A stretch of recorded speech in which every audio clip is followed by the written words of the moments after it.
जी, इस तरह के जो नॉर्मली केसेस बनाए जाते हैं या जो केसेस होते हैं, उसमें मुल्ज़म का जो नफ़सियाती तौर पर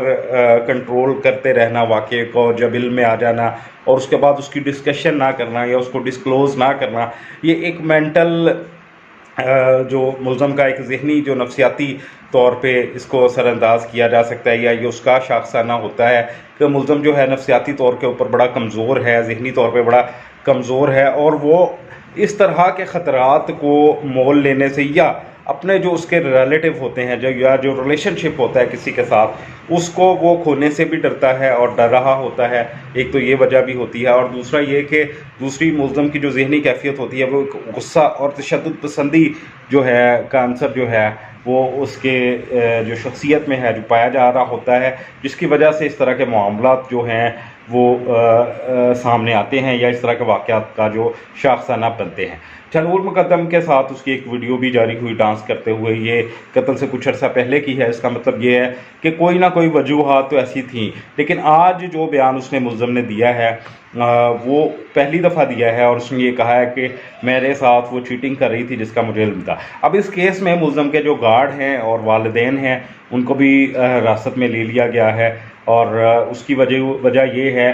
कि इस तरह के जो गवाहान होते हैं, जो देख रहे होते हैं वाक़या को, इसके ऊपर इनको शरीके जुर्म तसव्वुर किया जाता है in the I of law. यानी कानून की नज़र में वो बाकायदा इस जुर्म आनत का बाइस बनते हैं, मुआवनत का बाइस बनते हैं। अबैटमेंट इसको कहा जाता है कानूनी ज़ुबान में, और वो अबैटेड जो मुल्ज़िम होते हैं वो भी शरीके जुर्म ही कहलाते हैं। उनको वो सज़ा जो है उम्र कैद या फांसी की सज़ा तो शायद ना दी जा सकती है, लेकिन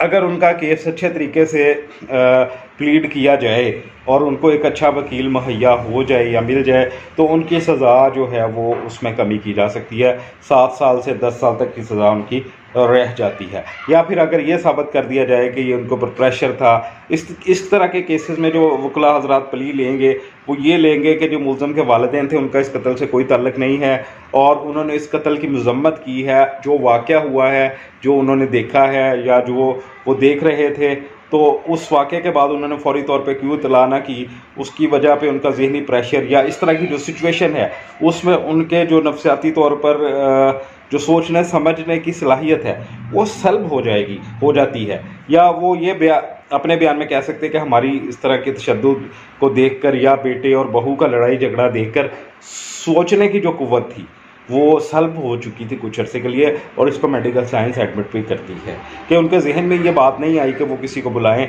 या वो वीक थे, बूढ़े थे, कमज़ोर थे, उन्होंने इस वाक़े को रोकने की भी कोशिश नहीं की। अब गार्ड्स के हवाले से बात आ जाती है, तो ये बड़ा स्ट्रॉन्ग आर्गूमेंट है जो मैंने आपको बताया। लॉ के जो स्टूडेंट हैं या जो आम लोग भी हैं, उनके लिए भी एक बहुत अहम वैल्यूएबल बात है। इस पॉइंट पे ही केस को जीता जा सकता है। दूसरी बात आ जाती है जो गार्ड्स हैं उन्होंने क्यों इत्तला ना की। वो एक मुलाज़मीन हैं, हो सकता है उनके पास उस वक़्त वो फैसिलिटी ना हो, या उनको घर के अंदर एंटर होने की जो जुर्रत है या जो जसारत है या जो परमिशन है वो ना हो, जिसकी वजह से वो घर के अंदर दाखिल नहीं हो सके और पुलिस को इत्तला नहीं कर सके। हाँ, यहाँ पे एक पॉइंट जो दूसरी पार्टी उठा सकती है, जो इस प्रोसिक्यूशन है, वो ये उठाएगी कि मुल्ज़म बाहर तो जा सकते थे, लोगों को तो जमा कर सकते थे, और इस वाक़े को रोका भी जा सकता था। और इसमें एक और अहम बात जो आज मुल्ज़म ने बताई है कि नूर मुक़द्दम दौड़कर बाहर आई घर से, और उसने जो गार्ड का कैबिन है उसमें ख़ुद को बंद कर लिया, जिसमें से उसको निकाला और फिर उसका सर ज़मीन पर पटका और चेक किया। जो CCTV फुटेज आज सामने आई है कि वो मर गई है या ज़िंदा है, और फिर तशद्दुद की इंतहा नफ़सियाती तौर पर ये जो शख्स है, ये मरीज़ जो था, जो कंट्रोल कर रहा था पिछले 5-6 माह से, जब से इसको इल्म था इस बात का कि उसकी बीवी उसको धोखा दे रही है, या जो बकौल उसके जो उसने बयान दिया है वो कंट्रोल करता रहा, और जब वो वापस से बाहर हुआ तो उसने उसको कत्ल किया ना सिर्फ, बल्कि उसकी गर्दन को उतार कर क्राइम सीन पे जो चीज़ नज़र आती है वो उसकी लाश और उसका जो गर्दन है, सर से उतरा हुआ जो धड़ है और सर है, उसके दरमियान 6 फुट का फासला है। यानी वो जो मेडिकल उसका आया है, जो उसकी वो रिपोर्ट आई है, वो ये है कि उसमें पोस्टमार्टम रिपोर्ट में ये बात साबित हुई है कि 2.5 से 3 घंटे इस लड़की को तशद्दुद का निशाना बनाया गया, और उसके बाद फिर इसको कत्ल किया गया। तो ये अफसोसनाक वाक़या के साथ कानूनी तज्ज़िया में कानूनी बातों के साथ आपके सामने हाजिर था। और अपना बहुत सारा ख्याल रखें। कानूनी बंदा चैनल को सब्सक्राइब ज़रूर करें और दोस्तों के साथ भी शेयर करें। अपना बहुत सारा ख्याल रखें। मुबीन जाफर भट्टी एडवोकेट है, को इजाज़त दीजिए। अल्लाह हाफ़िज़।